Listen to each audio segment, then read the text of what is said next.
오늘은 이제 하나님의 영광에 관한 마지막 시간이 되겠습니다. 결론 부분이 되겠습니다.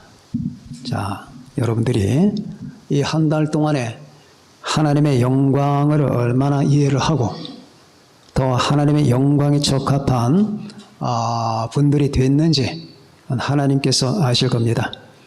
오늘 이 마지막에 하나님의 영광을 왜 우리가 영광을 왜 살아야 되는지 이 부분을 살펴보도록 합니다. 지금부터입니다.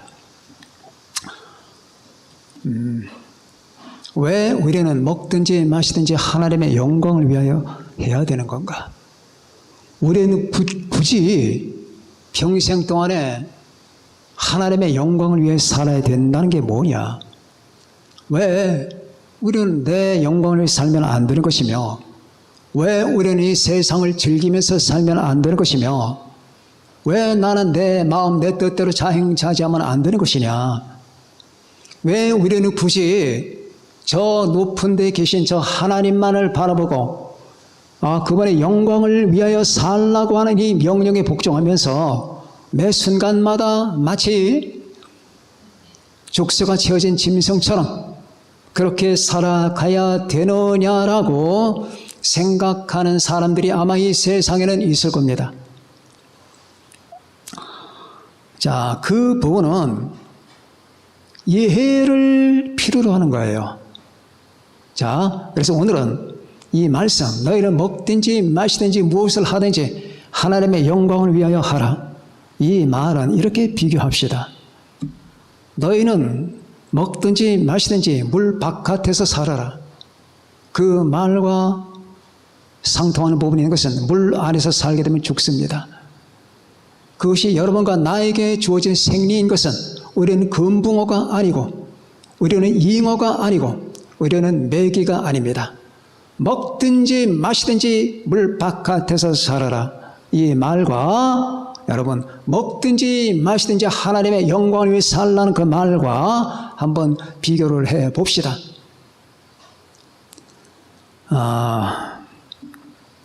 왜 그러느냐? 자, 첫 번째, 그분이 우리의 영광이기 때문입니다. 그분이 영광이기 때문이에요. 최소한도 사람은 자기 이상의 존재를 위해서 살아야 되는 거예요. 만일 사람이 죄를 위해서 산다든지 평생 동안은 죄를 돌보면서 죄의 건강과 죄의 위생을 위해서 산다면 그것도 악한 짓을 하는 것보다는 나을 수 있겠지만 그건 의미가 없습니다. 자, 아니면 평생이 사람이 고양이만 위해 살아요. 고양이만 위해서 산다고요. 고양이의 그 위생 상태나 아니면 고양이의 그 행복 상태만을 보면서 인간과는 담을 쌓고 고양이만 위해서 산다 그 말입니다. 아니면 개를 위해서 산다. 이 모든 것이 하나님 앞에는 범죄가 되는 것이, 인간은 인간 이상을 위해서 살아야 돼요. 우리는 고양이도 돌보고 개도 돌볼 수가 있어요. 그건 돌보는 거예요. 그러나 위하여 살면 안 되는 거예요.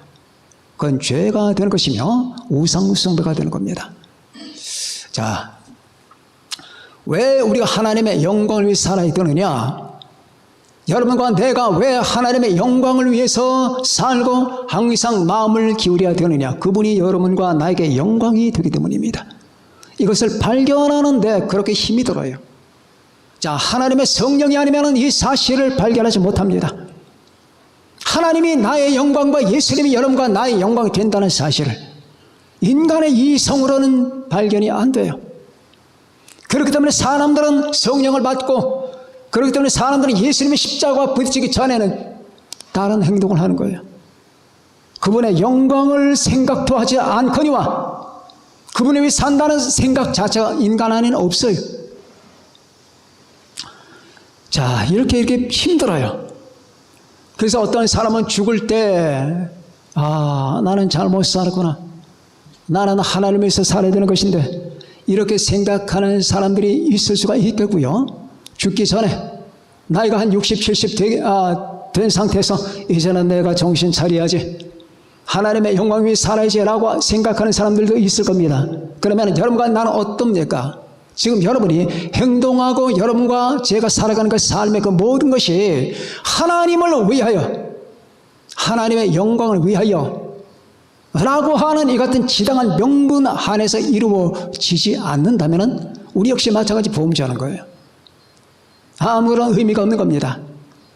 하나님이 우리의 영광, 최고의 영광이라고 하는 사실을 발견해야 되는데, 자, 여러분과 내가 이 사실을 발견하지 않으면 못해요. 듣지요? 듣긴 듣는데 잊어요. 생각하고 싶지 않다고요. 여러분들 가운데 혹시 그런 분 안 계시겠죠? 하나님의 영광을 위해 산다라고 하는 개념 자체가 없거니와 아니면은 그렇게 살고 싶지 않아. 내 마음에서 꿀떡 같은 마음이 안 든다고. 그 사람들이 지금 먼 거예요. 그런 분이 안 계시겠지만은, 왜냐하면은, 자, 이렇게 한번 비교를 해봅시다. 어떤 청년이 그 연애 생활 안 하다가 살아갔어요. 그러다 동네에 출근하다가 아니면 어디를 외출하다가 아가씨를 하나 발견했는데 바로 건너편 사는 아가씨인데 이거 완전히 정신이 나갈 정도로 아름다워요. 기절하기 직전입니다. 세상에 태어나서 그렇게 아름다운 여자는 보지를 못했어요. 얼굴부터 키부터 이 몸체부터 몸에서 풍겨난 그 뉘앙스, 아우라, 분위기. 자, 그 순간에 그 여자에게 포착이 되어버렸어요. 딱 포착됐습니다. 자, 포착되니까 이 청년의 마음이 어떻게 되느냐, 이제 분산되어 있던 모든 정신 구조가 이제 한쪽으로 쏠리는 겁니다. 그 아가씨를 쫄리는 거예요. 분산되어 있던 모든 생각과 개념과 모든 취향들이 전부 쏠리는 겁니다. 앉으나 서나 그 아가씨 생각이에요. 그래서 옆에 사람이 너 왜 그러냐 도대체. 왜 그렇게 시음시음 앓는 것 같이. 너 옛날의 생활 패턴과 방식과 달라. 왜 그런 건데? 말을 못해요. 그러다 나중엔 병이 들었어요. 그러면 뭐가 달라졌냐고요.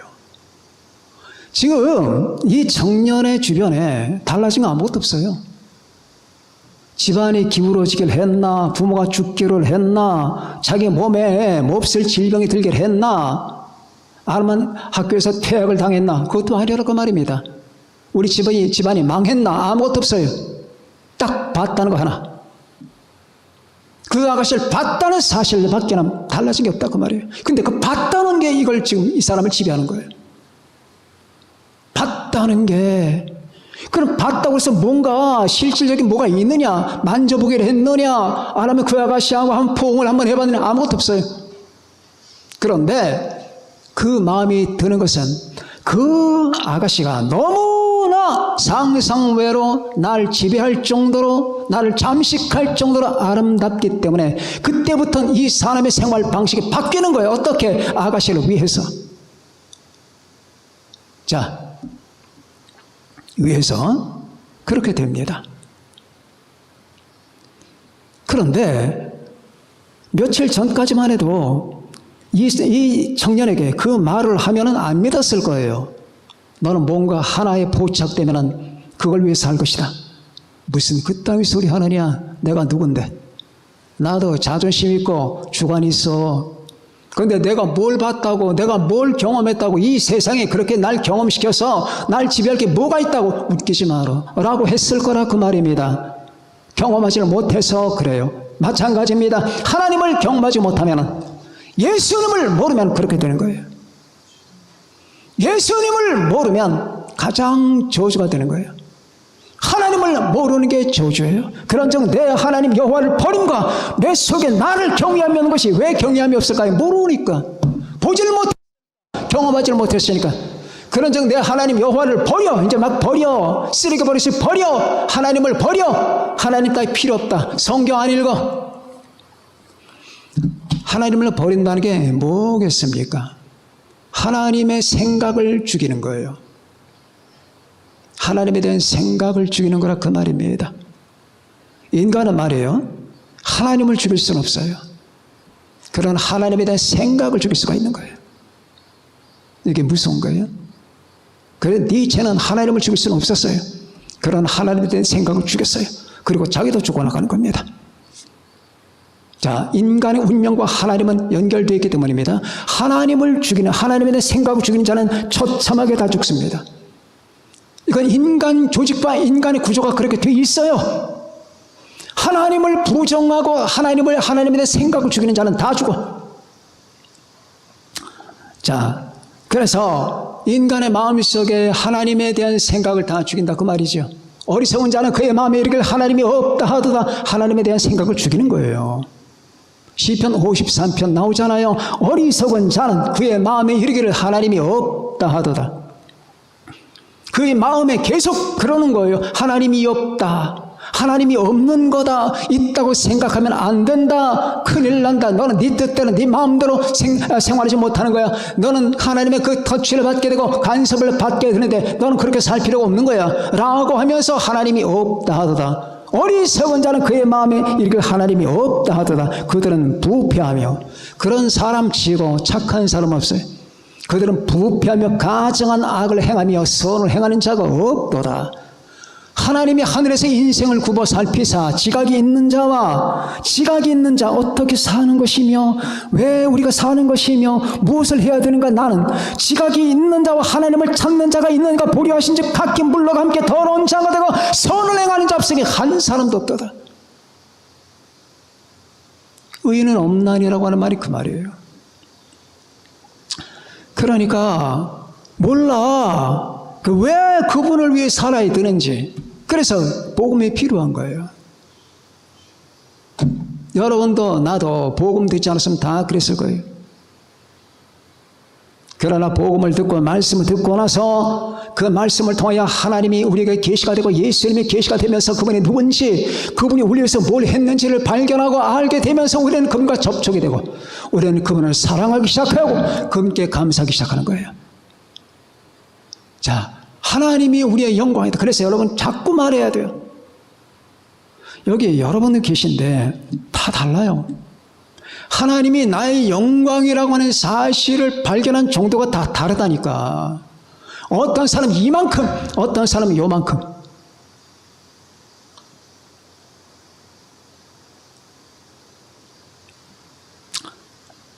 여러분, 이게 인간의 운명을 결정하는 거예요. 구약 성경에서 하나님이 나의 영광이라고 하는 걸 발견한 사람의 대표자가 다윗이에요. 다윗입니다. 그리고 정반대편에 하나님의 나의 영광이라는 걸 지독하게 몰랐던 자가 사울이에요.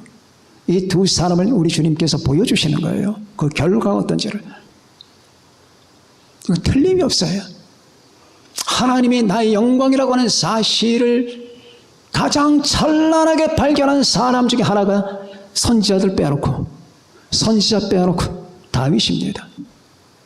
그리고 지독하게도 무죄했던 자가 사울이고. 그래 그 결과 어떻게 됩니까? 이 세상에 여호와는 나의 목자라고 말하는 사람이 어디 있나요? 이 세상 시를 다 훑어보십시오. 이 세상 시를 다 훑어보라고. 셰익스피어의 시가 그렇게 나옵니까? 워즈워드 시가 그렇게 나옵니까? 우리나라 김소월의 시가 그런 게 나옵니까? 브라우닝이 나옵니까? 안 나옵니다. 이 세상에 날고 긴다는 사람의 시에는 그런 말이 없어요. 미라보 강가에 흐르는 강물을 따라. 자, 미라보 다리 안에서 유명한 시. 제가 고등학교 때 우리 학생들이 굉장히 좋아했던 시가 미라보 다리 안에서. 아폴리네르. 그 시 다 읽어보세요. 하나님에 관한 말이 단 한마디나 나오나. 이 세상에 날고 긴다는 사람들, 하나님에 관한 말을 하는 사람은 없어요. 단테나 아라벨란 밀턴이나 이런 사람 빼놓고. 그런데 다윗은 어떻습니까? 처음부터 끝까지 다 하나님이야. 어리석은 자는 그의 마음이 이렇게 하나님이 없다 하도 이것도 아까 다윗이야. 근데 여러분, 복 있는 사람은 악인들의 꾀를 따르지 않으면 이렇게 시작하죠. 시편 18편 보니까 하늘에서도 하나님, 땅에서도 하나님밖에 내게 없습니다. 내 육체와 마음은 쇠잔하지만은 쇠약하지만은 하나님은 내 마음의 반석이시요 영원한 분깃이시라. 나의 힘이 되신 여호와여, 내가 주를 사랑하나이다. 여호와는 나의 목자시니 내게 부족하며. 이 시편을 구구절절히 그냥 하나님이 뚝뚝뚝 흘러 넘치잖아요. 그렇게 돼야 돼요. 여러분들 눈빛과 여러분들의 뺨에서, 여러분들의 이 제스처에서, 여러분들의 언어와 대화에서, 삶의 방식에서, 생활 구조에서 하나님이, 예수님이 뚝뚝뚝 흘러 넘쳐야 돼요. 그래서 남들이 저 사람들은 예수님의 폭포구나.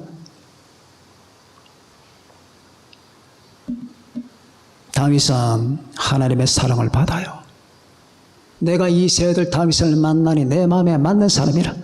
내 뜻을 다 이루게 하리라.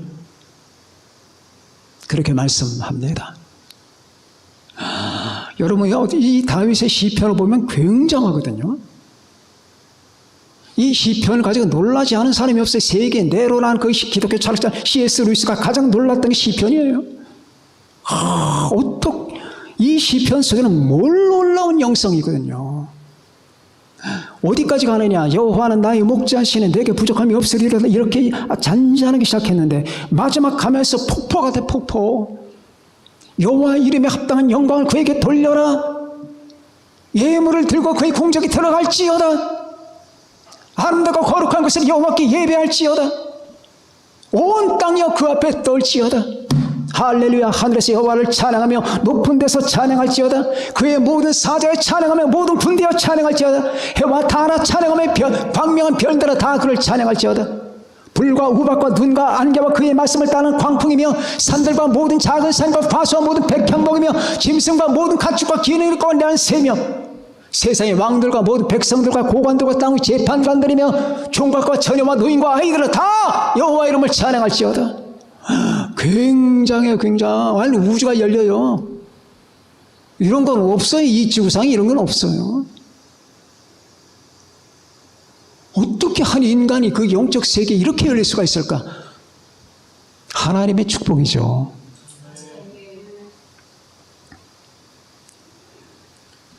하나님이 자신의 영광이라는 사실을 알기 때문에 이걸 모르면 이런 말이 나오겠냐고요. 이런 말들이 어디서 나오냐고요. 그분이 나의 영광이라고 하는 사실에 대한 놀라운 이 직관, 그 반면에 지독하게도 어두운 자, 평생 동안에 이렇게 하나님의 영광을 아는 사람을 따라다니면서 꽁무니만 따라다니면서 그를 죽이려고 했던 것이 인생의 목적이었던 자, 그게 사울이거든. 그게 목적이에요. 그 사람은 사울에게 나와서 당신의 목적이 뭡니까? 그럼 이렇게 대답하고 나는 다윗을 죽이는 것이다. 아마 그렇게 말할걸? 아니 그게 목적입니까? 어떻게 사람이 태어나서 사람을 죽이는 걸 목적으로 삼을 수가 있습니까? 난 그걸 안 하면 행복이 없어. 다윗을 죽여야지 행복하고, 다윗을 죽여야지 마음이 평온하고, 다윗을 죽여야지 내 자신의 가치관이 바로 정립되고, 다윗을 죽여야지 내 모든 것이 평온할 것 같아. 그러니 이걸 어떻게 말리냐고. 그랬던 그는 다윗을 죽이지 못하고 자기를 죽입니다. 그렇죠? 길보아 산에서 장검을 뽑아서 거기에다 엎으러집니다. 그때도 무릎을 꿇고 하나님께 주님 날 살려달라고 하거나, 주여 내가 평생 동안에 내가 지금 죽는 순간일지라도 자기 과거가 보일 거 아닙니까? 그럼 하나님, 제가 당신의 만들어준 존재로서 난 평생 동안에 잘못 살았나이다. 이 말 왜 못해? 이 말을 왜 못하냐고. 그런 말 일세 없어. 여러분, 제가 여러분에게 말씀드렸죠. 하나님께서 인간을 지옥에 보내시는 것을 불의하다는 사람들이 있어요. 인간이 좀 잘못했다고, 잘못 많이 해봐야 70년 동안 잘못했고 80년 동안 잘못한 걸 가지고 평생 영원히 지옥 보내느냐? 그게 하나님이냐?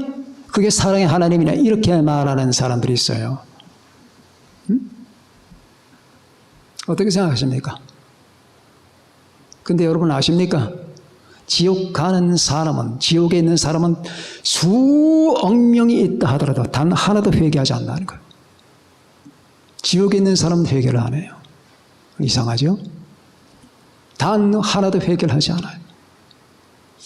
그러니 어떻게 구원을 받을 수 있겠어요? 사울은 그렇게 살다가 인생을 그렇게 끝내고 슬픔과 비참의 대명사가 됐습니다. 사울같이 살면 안 됩니다. 사울같이 사는 사람들이 많습니다. 사울같이 살다가 사울 같은 종말을 맞는 사람들이 많단 말이에요. 그렇게 살고 싶지 않으시죠? 다윗같이 살아야 됩니다. 다윗같이. 부디 하나님의 나의 영광이라고 하는 사실을 발견하시길 바랍니다. 부디 예수님의 나의 영광이라고 하는 사실을 발견하기를 바랍니다. 이게 최고의 기쁨이에요. 최고의 축복이에요. 목사님, 내 옆집 사람들, 우리 교회 같은 교회를 다니는데 저 집사하는 말이에요. 얼마나 축복을 많이 받았는지. 무슨 축복 받았는데요. 집이 늘려 아파트가 5억짜리 쓰지 20억 아파트로 이사 갔고 차가 거대한 차로 바뀌었어요. 그리고 그 남편이 얼마나 승승장구하는지 대기업의 간부 직원입니다. 그게 축복입니까?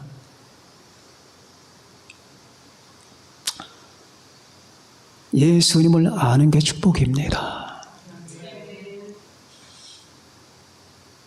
예수님을 사랑하는 게 축복이에요. 왜 그런지 아세요? 하나님이 당신을 얼마나 사랑하느냐를 알기 위해서는 당신 마음속에 하나님의 사랑이 얼마나 있나를 보세요. 그게 100% 증거예요. 하나님이 나를 얼마나 사랑하시느냐를 알기 위해서 다른 거 보지 마세요. 당신 안을 보세요. 당신의 이 마음 항아리에 하나님을 향한 사랑, 주님을 향한 사랑이 얼마나 있나 보세요. 그 사랑의 분량만큼 하나님이 당신을 사랑하는 거고 축복받은 거예요. 그런 의미에서 여러분과 제가 얼마나 주님을 알고 예수님을 알고 십자가 보혈에 감사하고 하나님께 감격하고 다윗같이 하나님께 찬양드리고 온 우주 만물을 향해서 나와 함께 찬양하자고 초대하는지 여러분 자기 자신을 봅시다. 나는 얼마나 하나님을 경외하느냐? 나는 얼마나 하나님을 가치 판단하고 있느냐? 하나님 내게 어떤 존재냐? 예수 그리스도 나에게 누구냐? 누구냐? 자, 그분이 나의 영광이다. 그분이 나의 영광이다.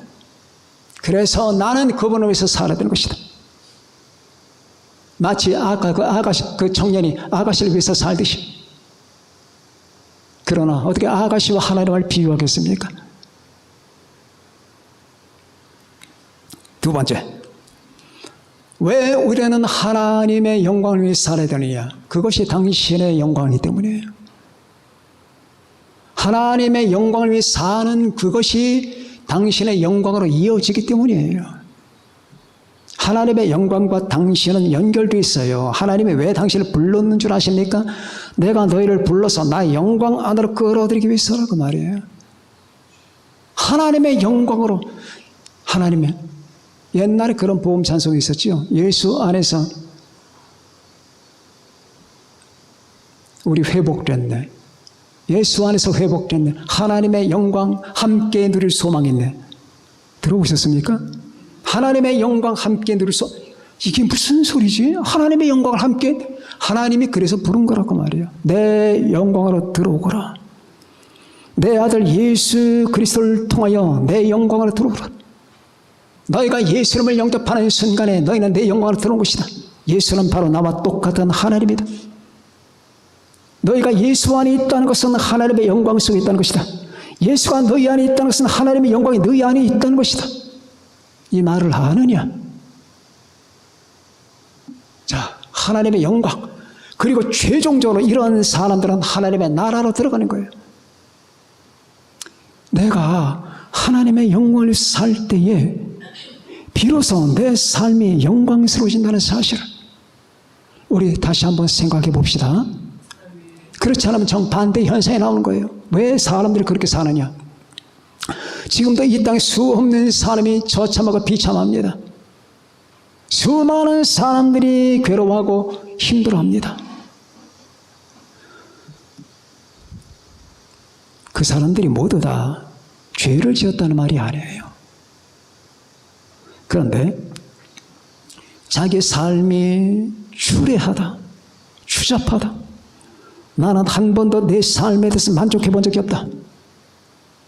나는 정말 내 삶을 부정하고 싶다. 내 삶은 왜 이렇게 거지 같은 거야?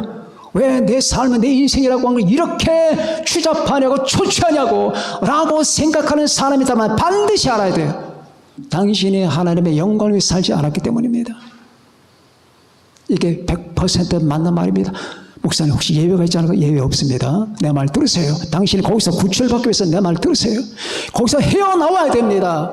지금 당신이 거기서 헤어나오게 하기 위해서 말하는 거예요. 거기서 빠져나와야 돼요. 어떻게 당신의 인생을 바꾸세요. 나는 하나님의 영광을 위해 살아야 된다라고 하는 그 패턴으로 바꾸세요. 그러면 앞으로 한 달 이후로 변화가 나타날 겁니다. 반드시 나타납니다.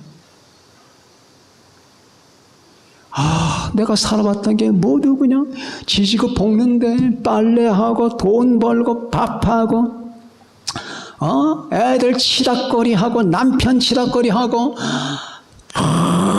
때때로 아프기도 하고 몸이 힘들고 피골이 상접한데 저녁에 되면 파김치 되는데 이렇게 내가 지나왔던 세월이 20년 30년인데 왜 내 삶 속에는 만족함이 없을까? 만족함이 없을 수밖에 없지. 당신이 하나님의 영광을 떠났기 때문이야. 하나님의 영광을 떠났기 때문에 하나님의 영광이 당신 안에 없는 거야. 목사님 그러면 하나님의 영광이 내 안에 있다는 말은 뭡니까? 하나님의 영광이 당신에게 있을 때 맨 먼저 찾아오는 증거가 기쁨이야. 만족이야.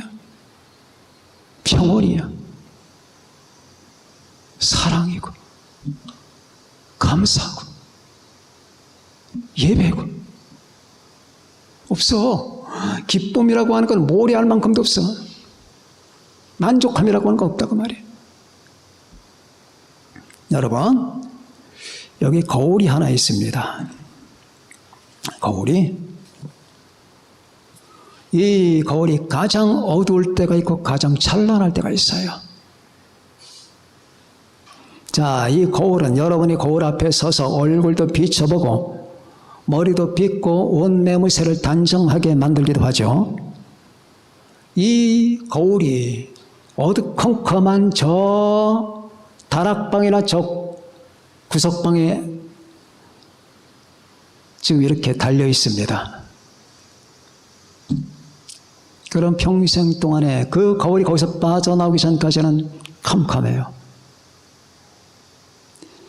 그런데 그 집 아이가 장난을 친다고 거울을 뽑아들었어요. 바깥으로 나갑니다. 그날따라 태양이 찬란하게 빛납니다. 그 빛나는 태양을 받았어요. 딱 받고 옆집에 개똥이네 소똥이네 막 비춥니다. 제가 어릴 때 그랬거든요. 자, 그때 이 태양빛이 거의 다가 이 거울을 비춰요. 태양을 완전히 받아들인 거예요. 그때에 이 거울은 가장 찬란해요. 변한 거 아무것도 없어요. 각도를 누굴 향해 했느냐가 문제예요. 이게 이 거울이 태양을 받으니까 태양을 향하여 사니까 인간이 하나님을 받으니까 하나님을 향하여 사니까 하나님의 영광을 내가 받아 그 받은 증거가 내 안에 있는 놀라운 믿음과 기쁨이에요. 기쁨과 감사. 그래서 데살로니가전서 5장 16절은 이렇게 나오는 거예요. 항상 기뻐하라. 이게 뭡니까? 이게 하나님의 영광이 머무는 사람들의 생활 방식이에요. 항상 기뻐하라, 쉬지 말고 기도하라, 범사에 감사하라. 제가 한 20년 전에 읽은 책이 있는데, 한 20년 됐을까요? 돌스토이의 참회록입니다.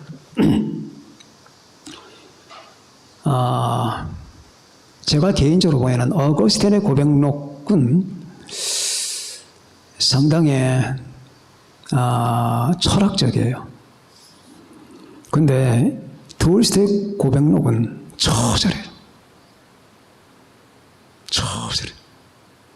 인생의 의미를 찾아가기 위해서 뭐가 진리냐, 이걸 찾기 위한 처절한 싸움이 이 안에 배어 있습니다. 제가 그 중에서 감동적인 부분을 한 대목을 읽어드리겠습니다.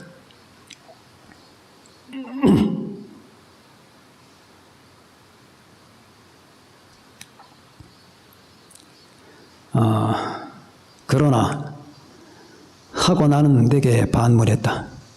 내가 찾고 있는 그분에 대한 관념은, 즉 신에 대한 관념은 이게 도대체 어디서 오는 것인가? 이렇게 생각하자 동시에 환희에 춤추는 생명의 파도가 나를 뭉클뭉클 나의 내부에 솟아올라다. 주위에 있는 모든 것이 싱싱하게 되살아나고 모두 저마다 의의를 갖고 왔다.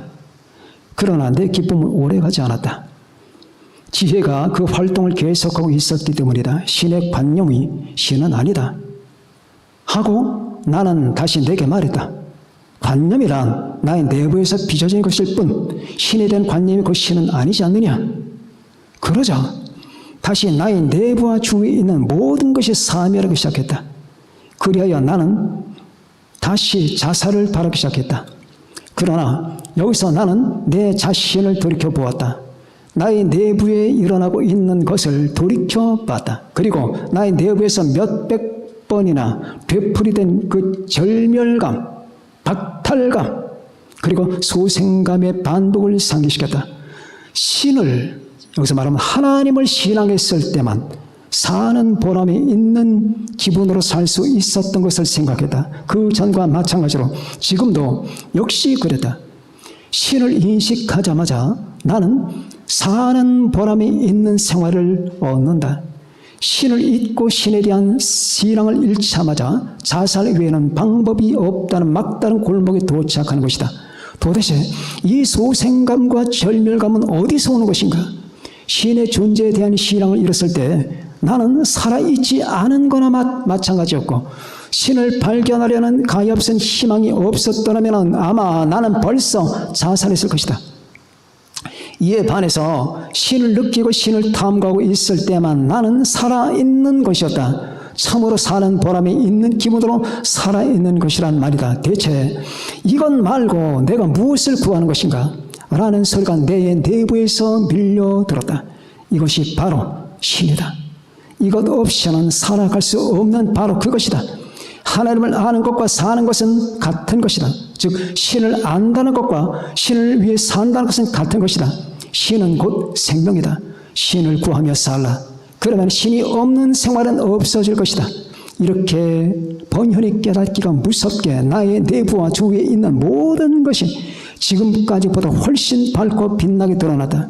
이 빛은 이후 절대로 나를 버리는 일이 없었다. 그리하여 나는 간신히 자살해서 구출된 것이다. 이렇게 아주 절실한 부분들이 많아요, 이 책에는. 나는 궁극적으로 이 돌스토이라는 분이 구원 받았을 거라고 믿고 싶어요.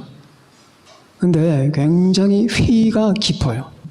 주님을 발견하기 위한 그 끝없는 질곡을 헤매거든. 자, 여기서 한마디.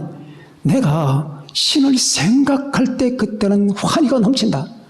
근데 신이라는 건 존재하는 게 아니야. 내가 그냥 괜히 생각하는 거라고 하면 순간에 이 존재 기쁨이 꺼진다고 말이에요. 이게 도대체 어떻게 된 거냐고 말이죠. 하나님의 계시기 때문이죠.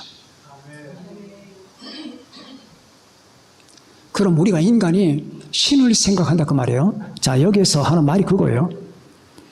인간이 신을 생각하는 그 신에 대한 관념이 그 신은 아니지 않느냐. 톨스토이가 그렇게 말했어요. 신에 대한 관념이 신은 아니지 않느냐라고 말하는 순간에 기쁨이 꺼져버리는 거예요. 그런 결론이 뭐냐? 내가 신에 대한 관념을 갖는 것은 신이 존재하기 때문이야 그 말이에요. 그분을 위해서 존재할 그때에만 삶의 보람이 있는 거예요. 하나님의 영광을 살아야 돼요. 먹든지 마시든지 무엇을 하든지 하나님의 영광을 위해서 해야 됩니다. 그것이 먹든지 마시든지 내 삶이 영광스럽게 되는 길이에요. 나는 여호와라. 나는 여호와이니 이는 내 이름이라. 나는 내 영광을 다른 자에게 내 찬송을 우상에게 주지 아니하리라. 이 말이 무슨 말입니까? 하나님이 아닌 것들에게 하나님의 영광을 주지 않겠다 그 말인데, 그러면 하나님이 아닌 것들을 위해서 살지 말란 얘기예요. 나는 귀신에게 사탄에게 하나님의 영광을 주지 않는다. 우상에게 내 영광을 주지 않는다. 그러니 너희들이 평생 동안에 허튼 짓 하며 산다면 너희들은 망한다 그 말이에요. 그래서 여러분과 나는 결론입니다. 결국 예수 그리스도와 아버지 하나님을 사는 것. 그래, 맞아. 로마서 14장 우리가 살아도 주를 위해서 살고 죽어도 주를 위해 죽나니 그러므로 사나 죽으나 우리는 주님의 것이에요. 예수님의 것, 아버지 하나님의 것.